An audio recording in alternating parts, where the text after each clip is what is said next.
num período de consagração, aonde durante 3 dias eu fiquei apenas tomando água, orando. Foi muito bom, foi precioso, né? Muito bom mesmo.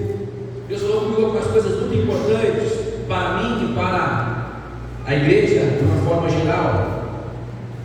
E quando essa semana eu sentava para ver então como colocar no papel, porque irmãos, às vezes eu sei você que trabalha, você que planeja, você que prega, às vezes você ora a Deus e tem tanta informação na cabeça, e eu tenho esse problema, como eu coloco tudo isso no papel, porque para transmitir o que está na minha cabeça, e cada um tem uma cabeça, né? A minha cabeça é complicada, né? Se você tentar entender a luz de João Lucas, então você, né João?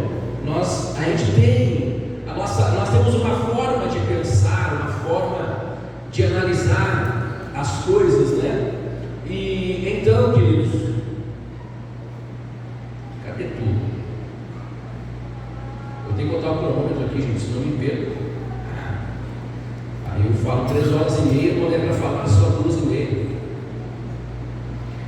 Então, irmãos, eu confesso que só nessa última semana que eu consegui colocar no papel. E ontem eu fui até às 13h30 organizando para poder compartilhar com você. Mateus 28 nos fala da grande comissão, mas eu confesso que eu nunca tinha visto esse texto como Deus trouxe ao meu coração para compartilhar com você nesta oportunidade. Mateus capítulo 28, versículo 16 ao 20 diz assim: os 11 discípulos foram para a Galileia, para o monte que Jesus lhes indicara. Quando viram, o adoraram, mas alguns duvidaram. Isso sempre acontece. Então Jesus aproximou-se deles e disse: foi-me dada toda a autoridade no céu e na terra. Portanto, ou seja, em consequência desta autoridade que me foi dada, em consequência da autoridade que eu recebi, aí Jesus diz: portanto, vão e façam discípulos de todas as nações, batizando-os em nome do Pai, do Filho e do Espírito Santo, ensinando-os a obedecer tudo o que lhes ordenei, e eu estarei sempre com vocês até o fim dos tempos. Amém? Obrigado, Pai, pela tua palavra. Confirma a tua palavra, Senhor, em nossos corações nesta manhã. Fala conosco, Jesus. Nós te pedimos em teu santo e bendito nome. Amém? Queridos, o ano passado eu me deparei com uma ferramenta usada no meio corporativo, uma ferramenta de meu inglês é péssimo, né? OKR é uma ferramenta usada para planejamento de grandes corporações, pequenas, médias empresas, e a sigla significa, no inglês ali, né? Eu não vou ler, não vou entrar nesse, vou pagar esse vídeo. Objetivos, o acrônimo desta palavra, essas palavras significam objetivo e resultado-chave. É um framework, é uma ferramenta, é uma estrutura que as empresas usam para organizar o planejamento estratégico de uma empresa. Todo mundo aqui é sabedor que a minha chamada, o meu ministério é pregar, é pastor, é o que eu sou, e é o que eu não queria ser, mas é o que eu sou. Eu queria só andar pelo mundo pregando, fazendo conferências, né? Mas não é, Deus não quis assim. Então eu entendi o que eu sou, mas eu não sou gestor. Diferente de um político um tempo atrás que dizia: eu não sou político, eu sou gestor, governador de São Paulo, né? Mas irmãos, a gestão, apesar de não ser o meu atributo principal, a gestão de uma igreja não é como a gestão de uma empresa, óbvio. Infelizmente, no tempo que estamos vivendo, muitos pastores são gestores / pastores, e eles administram a igreja com maestria, focos, metas e planejamento estratégico e tantos resultados. Não vou entrar no mérito de quanto estes resultados de fato são pesados diante do Senhor. Às vezes uma empresa, irmãos, ela vive de resultado, uma empresa vive de metas, né? O João Lucas estava no meio corporativo, vários irmãos aqui trabalham no meio corporativo, né? O irmão Henrique também, outros irmãos, nossa irmã que é advogada, nossos irmãos que são psicólogas, trabalham no meio corporativo, e aonde vocês trabalham, tem metas, tem objetivos, tem planejamento, que faz parte. E às vezes, irmãos, nós queremos gerir uma igreja como quem gerir uma empresa, e ao fazer isso até encontra resultados, mas nesse processo muitas pessoas são feridas, machucadas, e por isso, irmãos, a gente vê perante a tristeza pessoas que hoje vão na internet batendo de forma assustadora na igreja de Jesus. Irmão, nós já temos o diabo, que é nosso inimigo declarado. Nós não precisamos de mais irmãos, crentes, pauleando a igreja. Não precisamos. Você tem uma família, você é casado, aí você tem o seu esposo, tem algumas limitações. Você acha que abrindo a boca e falando mal do seu esposo nas redes sociais ele vai melhorar? Ou você vai acabar de vez com o casamento? Ou abrindo a boca para a vizinha, cuidado que ela pode roubar o teu marido. Mas a igreja, irmãos, todo mundo se acha o direito de bater na igreja. Tem defeitos? Tem pastores abusadores? Tem pastores que não honram o ministério? Tem. Mas também há um grande número de homens de Deus comprometidos com o reino. E quando nós olhamos apenas um aspecto, nós jogamos tudo num balaio de gato, num saco, é tudo a mesma farinha. Mas, irmãos, apesar disso e da minha resistência, nós precisamos sim, como igreja, ter um planejamento. E nós vamos ver pela palavra justamente isso. Essa ferramenta, essa metodologia é uma forma de impulsionar resultados, alcançar objetivos, tudo isso que as empresas buscam. Mas eu quero falar e pensar que, na verdade, olhando para a Bíblia, nada disso é novo. Em Gênesis nós vemos no capítulo 1 Deus como um Criador, e Deus traz à existência todas as coisas. Deus, Ele chama a existência, Deus, Ele organiza o mundo, e organiza, porque Deus, Ele também, Ele faz planos. Olha o que diz Jeremias: eu é que sei os planos, planejamento, os planos que tenho a vosso respeito, diz o Senhor, planos de bem e não de mal. Então, Deus, Ele planeja, Deus, Ele organiza. Deus, em sua graça, Ele é extremamente organizado, criando todas as coisas. Mas olha só o que Jesus fala sobre isso: qual de vocês, se quiser construir uma torre, primeiro não se assenta e calcula o preço, para ver se tem dinheiro suficiente para completar? Lucas 14, 28. Isso é planejamento. Podia citar aqui vários textos onde vemos isso. Agora que você pensa comigo baseado no texto, e por isso eu disse que eu nunca tinha visto o texto da grande comissão como Deus trouxe ao meu coração. Irmãos, eu tenho certeza, irmãos, que não é na minha cabeça, porque eu não sou tão inteligente assim. Eu não tenho tanta capacidade para pensar o que veio ao meu coração, eu não tenho dúvida. Quando tem algo assim mais simples, eu até posso dizer, isso aí é claro, tem uma sacada legal. Mas quando tem coisas que surgem na nossa mente, eu digo, às vezes tem coisas que a gente vai pregar que surgem na nossa mente, a gente, não, isso não pode ter sido Deus, não pode ter sido Deus, porque tem coisas que fogem da nossa capacidade. Vamos pensar então, irmãos, em uma sigla. Vamos pensar então, a partir desse texto, em uma sigla que reflete Deus como esse estrategista. Trazendo para o português, vamos pensar não no OKR, mas no PBR. Tem empresas aí que tem o final do ano, tem o PBR.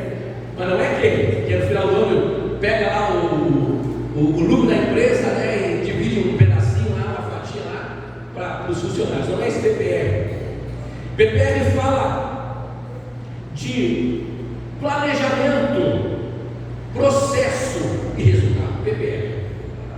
Olha o texto, não é eu que falo. Olha aí para você pensar que é coisa da minha cabeça. Olha só o grande plano de Deus, o planejamento de Deus. Portanto, vão e façam discípulos de todas as nações. Isso é planejamento. Jesus sabia, eu estou indo, mas eu vou implantar uma igreja na terra. E pasmem aqueles que às vezes duvidam disso. Deus, em Cristo Jesus, queria sim que a igreja crescesse. Porque a Bíblia diz que o plano de Deus é que todo homem se arrependa e venha ao conhecimento dele. Então Jesus planejou. Esse é o planejamento. Quero deixar claro mais uma vez que a igreja não é empresa, não sou empresário, sou pastor. Portanto, a igreja não vive de metas, não vive de objetivos, de resultados. No Evangelho de Jesus Cristo, irmãos, não somos medidos por performance ou resultados, mas isso não significa que não temos que prestar contas da nossa vida. Olha o que está lá em Mateus capítulo 25, versículos 14 ao 15, na parábola dos talentos. Olha o que a Bíblia diz: e também será como um homem que, ao sair de viagem, chamou seus servos e confiou-lhes os seus bens. A um deu 5 talentos, a outro deu 2, a outro 1, cada um de acordo com sua capacidade. Esse texto está falando de Jesus falando que este fazendeiro, ele foi viajar, uma longa viagem, chamou seus servos e segundo a sua capacidade, está no texto, segundo a sua capacidade de gerir, de trabalhar, de multiplicar, ele deu para cada um uma quantia.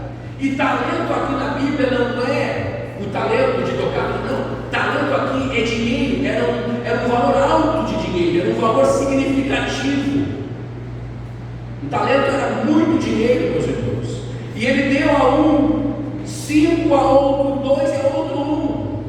Porque ele sabia que aquele que recebeu 5, ele tinha condições. Tanto é que o texto vai dizer mais adiante nessa parábola que quando ele volta, ele chama os seus servos para prestar contas.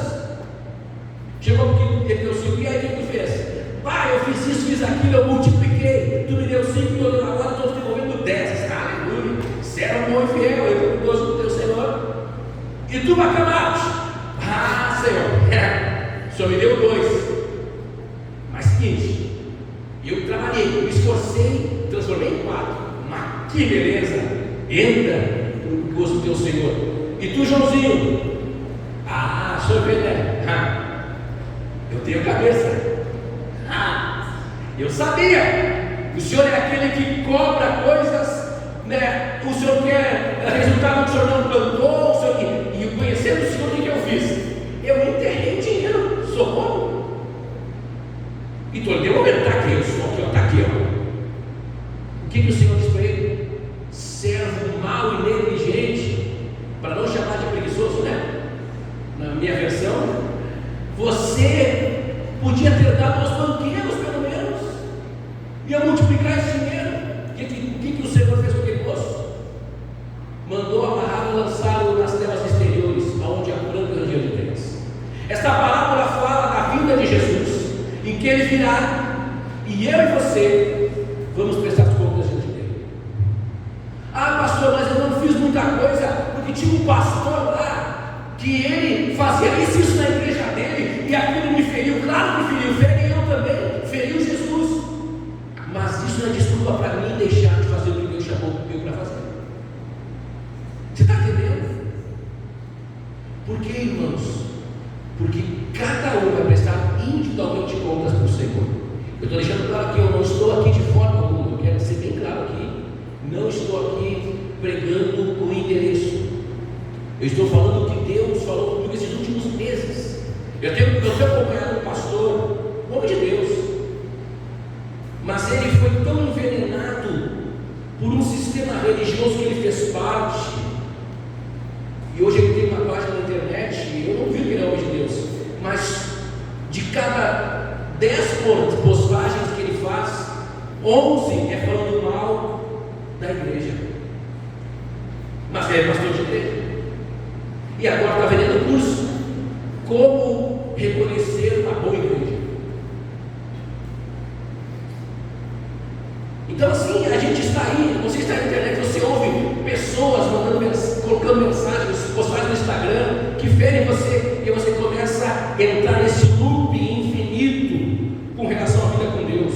Olha o que Paulo fala aos Romanos: de maneira que cada um de nós dará conta de si mesmo a Deus, assim que não nos julguemos mais uns aos outros. Antes seja o vosso propósito não pôr tropeço ou escândalo para mim. O meu propósito, irmão, não é julgar você, mas é eu não ser um tropeço para você. O meu propósito não é julgar, nem tampouco condenar. Nós não julgamos pessoas, mas a Bíblia nos dá autoridade para julgarmos comportamentos que não condizem com a palavra de Deus. Porque a Bíblia também fala que chegou umas pessoas para Jesus e disse assim: uma outra palavra Jesus fala: Senhor, expulsamos demônios em teu nome, fizemos isso, fizemos maravilhas. Jesus olha para eles assim: fez milagres? Diz. Maravilhas? Rapaz, mas quem é você mesmo? Quem é você? Nunca te conheci para trás de mim. Deus nos chama como igreja, como filhos de Deus, para experimentarmos o que Deus está fazendo em nossas vidas.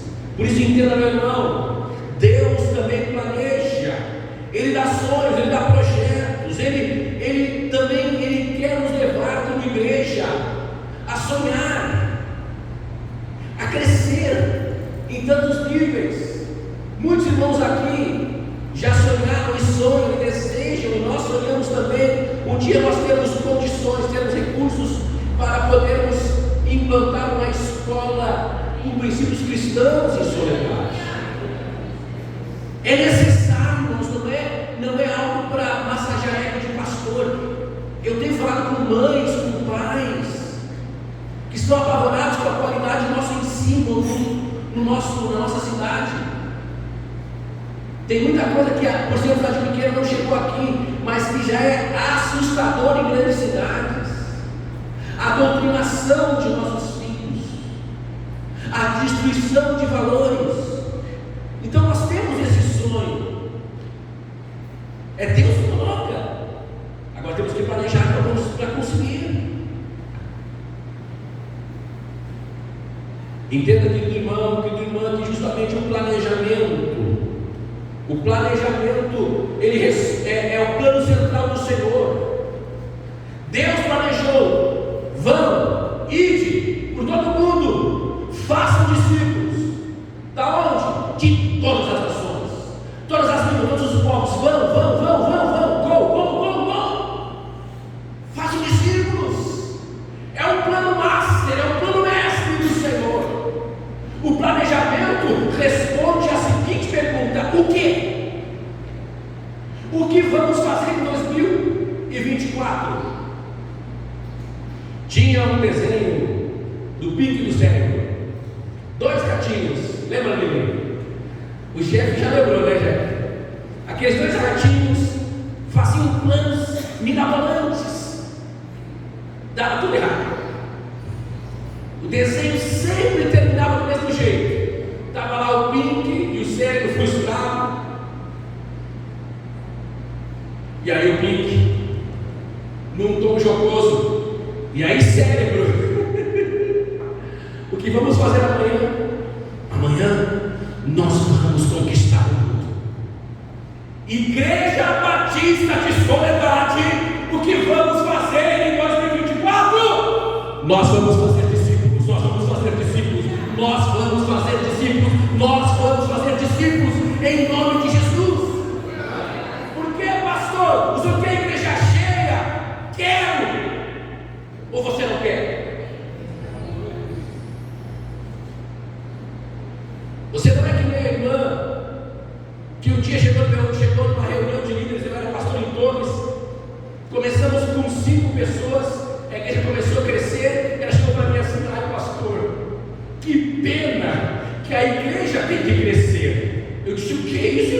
diaconismo, o que é isso?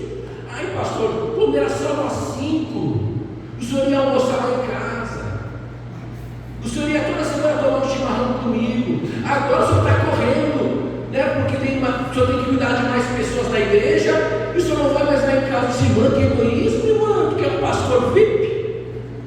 Hoje eu diria para a irmã, tu que é um coach de alta performance, tu que és um guru, tem crente que quer um guru, para ler a bola de cristal, para ler, pastor, o que Deus fez para mim em 2024? Está vindo, vamos fazer discípulo, é o mandamento do Senhor. Eu sou bom em planejar, eu sou, mas eu tenho problema na execução muitas vezes. Eu confesso, eu disse, eu aqui, irmãos, eu nunca escondi as minhas limitações. Como disse, eu não sou gestor. Daniel é. Talvez o Daniel podia dar uma palestra aqui sobre tantas ferramentas que ele, como gestor, já usou e terá que usar em outras.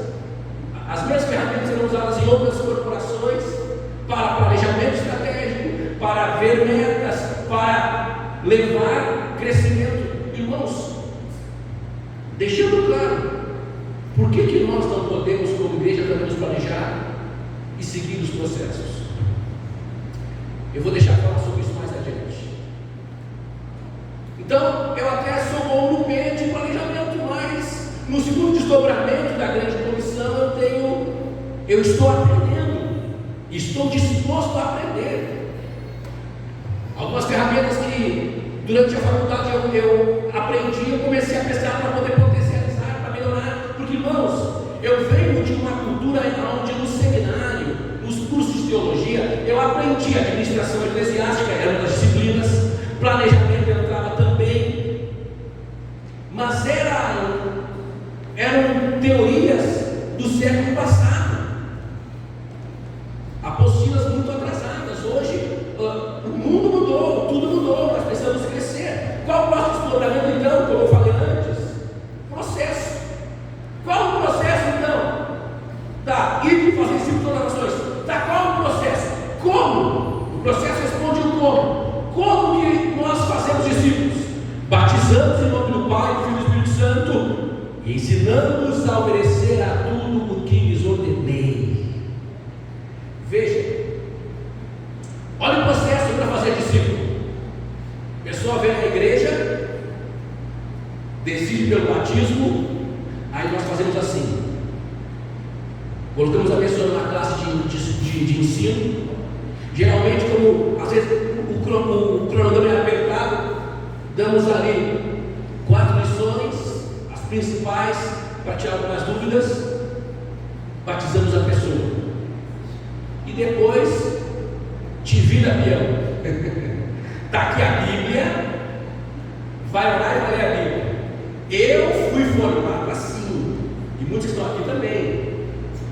Pastor, quer dizer que nós nunca tivemos discipulado? Sempre tivemos. A igreja nunca parou de discipular desde o tempo de Jesus.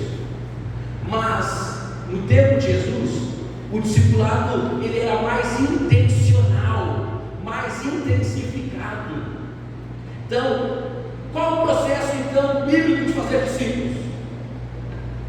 Não se assustem comigo, e não quer dizer que nós vamos também escancar a porta, porque a porta é estreita e apertada é o caminho. Isso dá outra mensagem que no futuro falaremos. Não é então, pastor, vai aceitar tudo? Não. Mas Filipe, quando foi transladado para o caminho lá, onde estava indo o servo da rainha, né, dos etíopes, né, era o primeiro-ministro etíope. Em Atos registra que quando Filipe é levado para o Espírito Santo naquela estrada, estava usando um homem numa carruagem, lendo Isaías 53. E aí ele entende que ele tinha que pregar para aquele homem. E aí está a carruagem andando e Filipe está assim: oi, tudo bom? Opa, o que houve? Não, quero fazer uma pergunta para ti. Tu entende o que lês? Olha, eu não entendo nada. Eu posso te explicar. Não, ei, Me explica agora. Aí a Bíblia diz que a partir de Isaías 53, Filipe pregou o evangelho para aquele eunuco, primeiro-ministro da Ana, dos etíopes, lá da Etiópia. Aí o que acontece? Ele entendeu o evangelho e perguntou: tá, o que eu preciso para batizar? As águas, tem aqui, ó, tem água aqui, ó, tem uma poça aqui, ó, tem um riozinho aqui, tem um riacho, pode ser, pode. Desceu da carruagem, batizou ele e ele foi para a terra dele, já como discípulo de Jesus. O padrão bíblico, muitas vezes a gente tem feito de forma invertida. A pessoa está vindo da igreja, ela entendeu o evangelho, ela não nasceu de novo ainda, mas ela já entendeu o princípio elementar. Ela, poxa, eu preciso de Jesus, eu quero batizar, pastor. Então tá. Como é que faz então? Qual o processo? Batiza em nome do Pai e do Espírito Santo. Depois que batizou, a pessoa tem que entender que ela tem um compromisso com Jesus. Aí então nós vamos começar a ampliar o processo de discipulado. Você, meu irmão, se batizou agora, quem se batizou no último batismo, vocês estão sendo discipulados. Estão sendo. Como costumo dizer, cada culto, cada pregação, cada participação numa célula é uma forma de discipulado, que eu vou falar mais adiante. Mas nós queremos intensificar isso. O processo, irmãos, responde à pergunta: como vamos alcançar a nossa missão como igreja em Soledade e região? Como que vamos alcançar? Fazendo discípulos, seguindo esse processo, batizando no Pai e do Espírito Santo, ensinando a palavra de Deus, ensinando a obedecer. Como se ensina a obedecer, irmãos? Sabe como que se ensina uma criança a obedecer? Nós ensinamos geralmente dando ordens, né? Faça isso, faça aquilo outro. Mas lembra daquela frase que alguns dos o meu pai dizia para mim: faço o que eu mando, mas não faço o que eu faço. Você já ouviu isso? Você que é das antigas aí, quem já ouviu isso? Papai dizia isso? Meu papai dizia. E meu papai bebia um whey. E eu obedecia ao velho. Mas com 9 anos comecei a beber também. Porque apesar de obedecer em algumas coisas, eu o seguia em outras.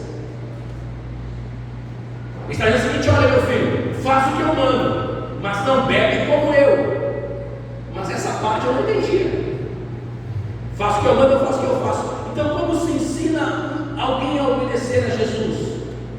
Não é você ficar mandando apenas, dizendo faz isso, faz aquilo.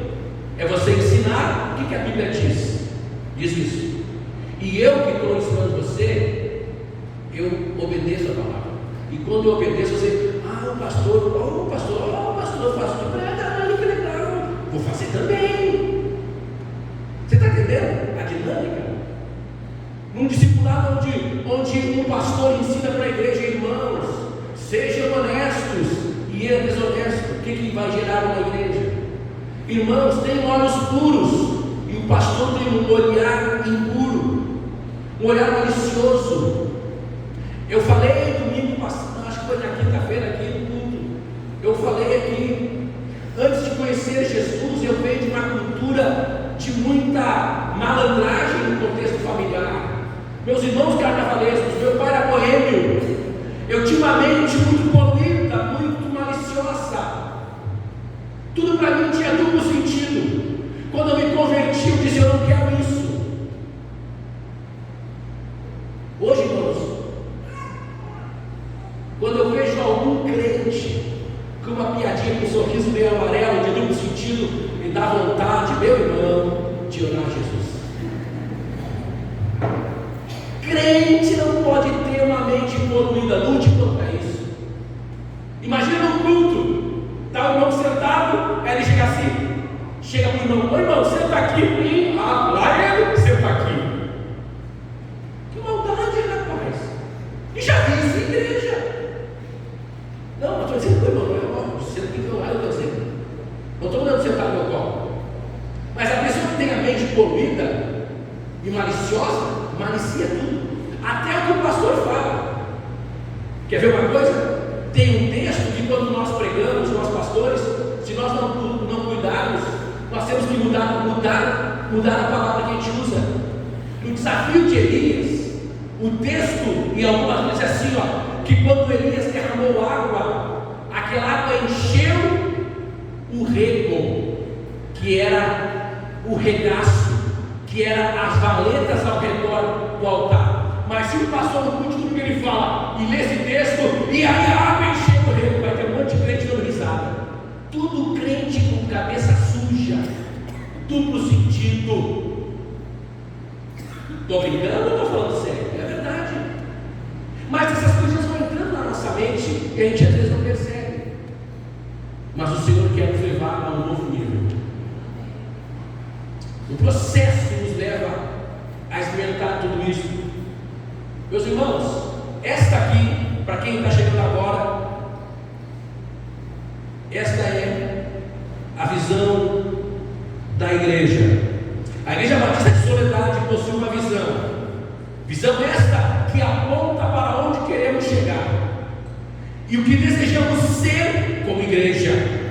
Temos uma missão que é realizada através de nossas células, ministérios e ações desenvolvidas pela igreja para que possamos alcançar nossa visão. Veja bem, agora olha só, nossa visão: ser uma família de discípulos de Cristo que vivem em amor e compromisso, que possui compaixão por pessoas e produz vidas transformadas pelo poder do Evangelho. É a nossa visão.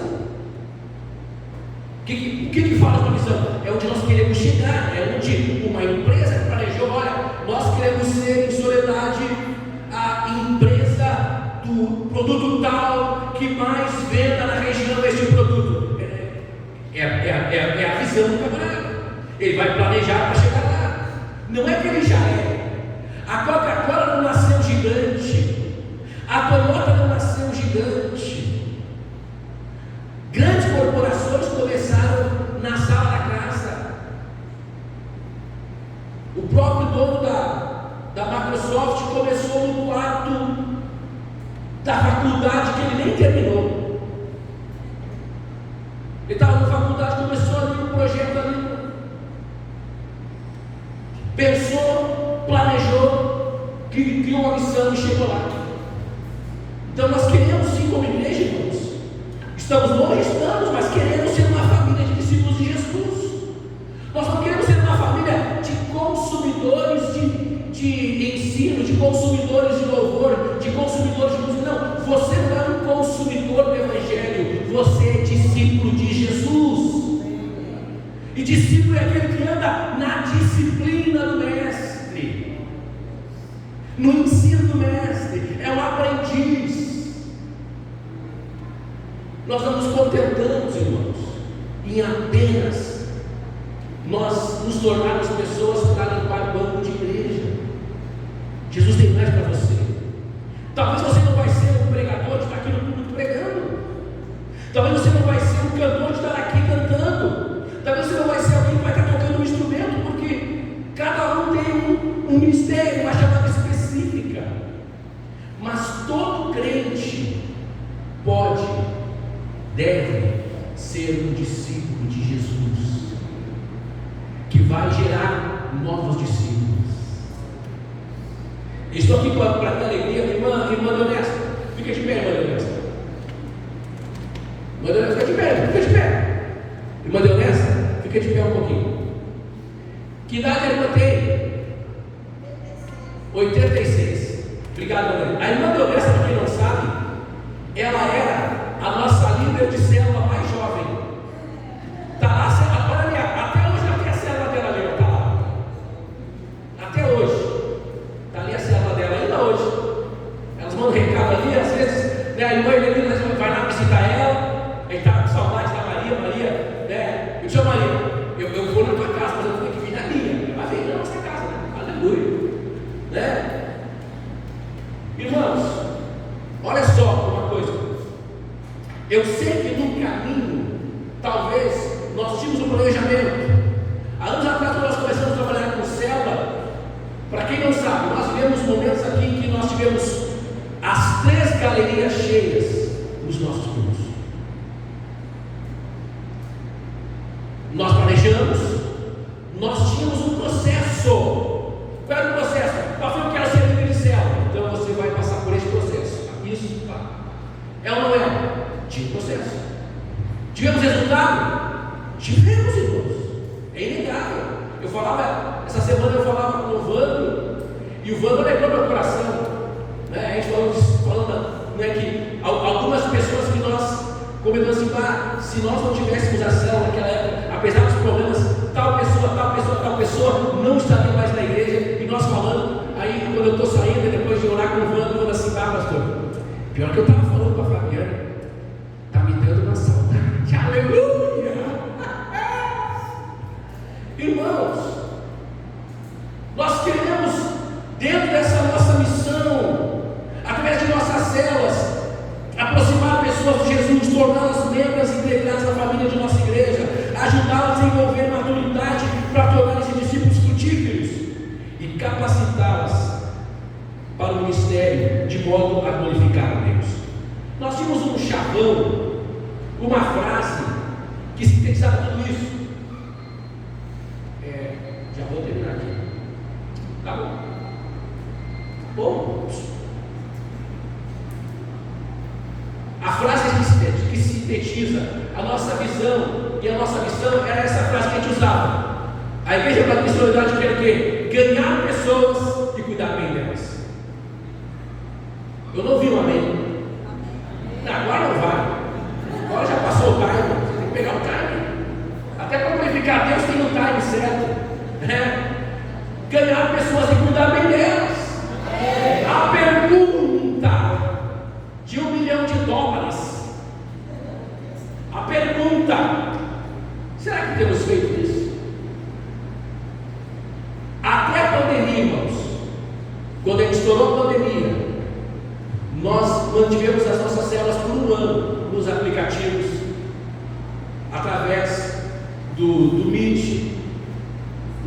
O João Lucas abençoou uma vez, pagou sem querer, ele ia pegar a mensalidade do Zoom, acabou pagando o pacote de um ano, né, João Lucas?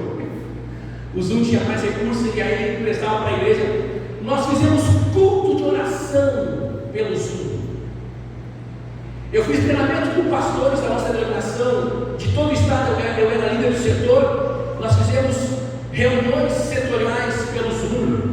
E no Zoom tem uma ferramenta que eu gosto muito, que tu consegue dividir em salas de oração.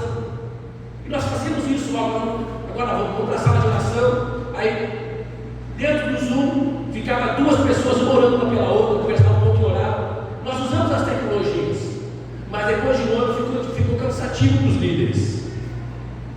Porque alguns faziam que nem alguns alunos fazem na faculdade, né? Desligam a câmera. Meu professor não deixa. Liga a câmera, tem que ligar a câmera, senão vai faltar.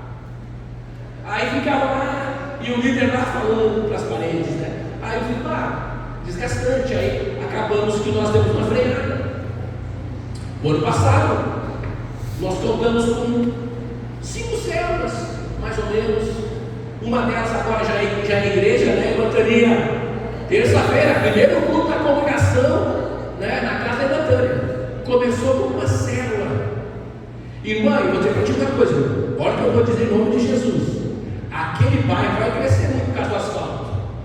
Não sei de que forma, irmão Nelson, não sei de que forma, irmão Ronaldo, meus filhos e irmãos, mas Deus vai ter que nos dar um terreno para construir uma igreja lá. Porque aquele bairro precisa de uma igreja séria. Não quero menosprezar nenhuma denominação, mas uma igreja séria, comprometida com o Evangelho. Tem algumas lá que estão lutando para fazer com você, mas tem muita coisa triste naquele lado. Mas Jesus quer operar também naquele lado e vai usar a mim e a você.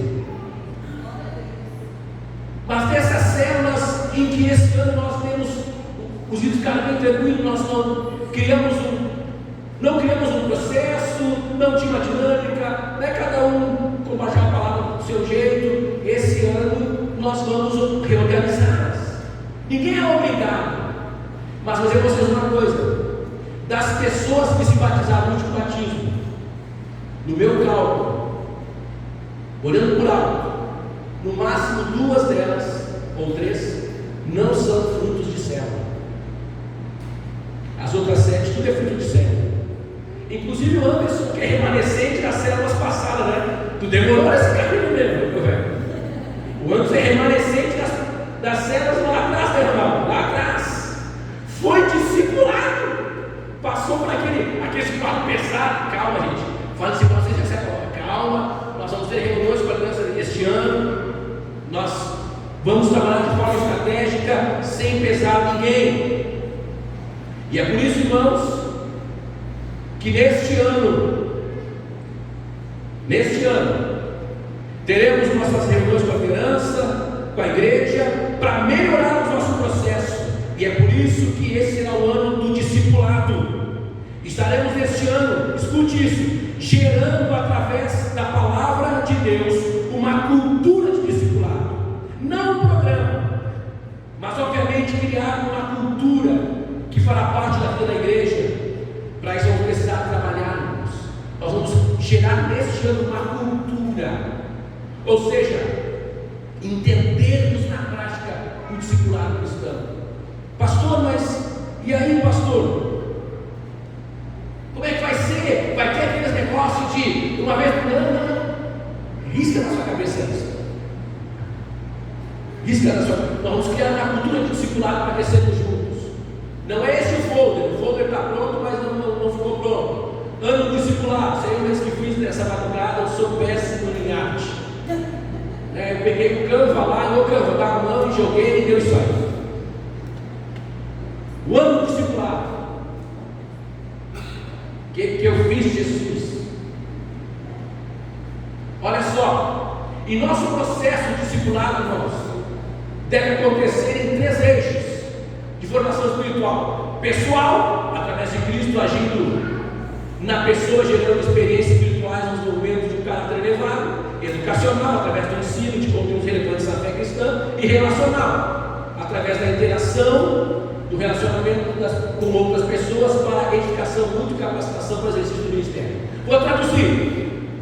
Nós sempre tivemos discipulado. Por quê? Porque o discipulado, irmãos, ele tem 3 eixos. O eixo que nós mais discipulamos é o eixo educacional, é uma forma de discipulado.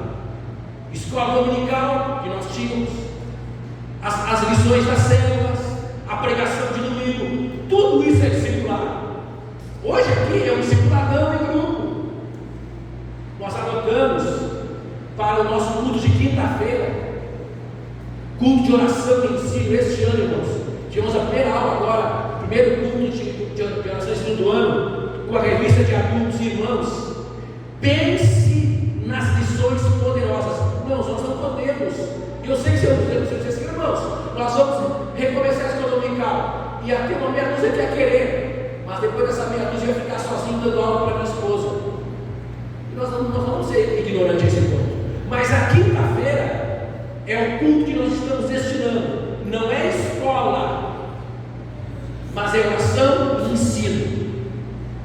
A aula da semana passada, mesmo no improviso, porque a revista eu peguei com o Nelson na hora, tinha dado uma olhada por cima no material que me mandaram. O tema foi sobre marcas evidentes do novo nascimento. Foi demais. Os irmãos vão estar aprendendo, crescendo na palavra. As revistas que o irmão Nelson trouxe já foram entregues, mas eu já pedi mais 15 para adultos. Caduzão, 5 para os jovens. Te vira. Porque para o culto de quinta, o currículo de ensino vai ser revista. E eu acredito, irmãos, que é uma boa para esse trimestre, pelo menos para esse trimestre, para as células de jovens. A revista de jovens está excelente. Você vai usar ela. Já está no recado. Então não se preocupe, porque depois do planejamento, do processo, por que criarmos processos? Quando nós tínhamos processo na igreja, o líder podia ver aonde estava indo o caminho.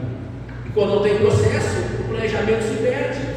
E nós, infelizmente, deixamos a coisa mais solta em função do que enfrentamos na pandemia e de algumas adaptações que nós queríamos fazer. Por último, não menos importante, PPR. Olha o resultado: planejamento e processo, batizando o nome do Pai e do Espírito Santo, e ensinando a guardar todas as coisas. Mas agora, olha o resultado. Olha o resultado.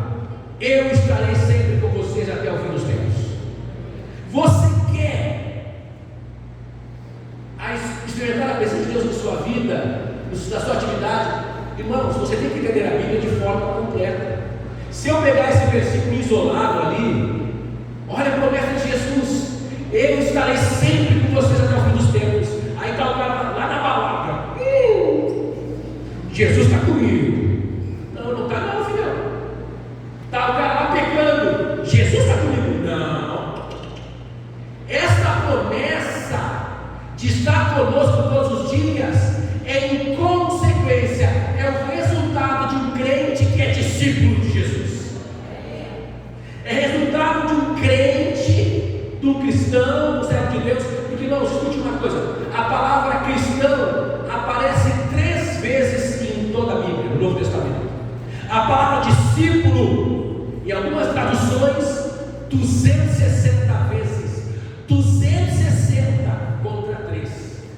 E aí surgiu assim, uma revelação do céu, uma revelação tremenda. Aleluia. Olha só, nem todo cristão é discípulo de Jesus, mas todo discípulo tem que ser um cristão.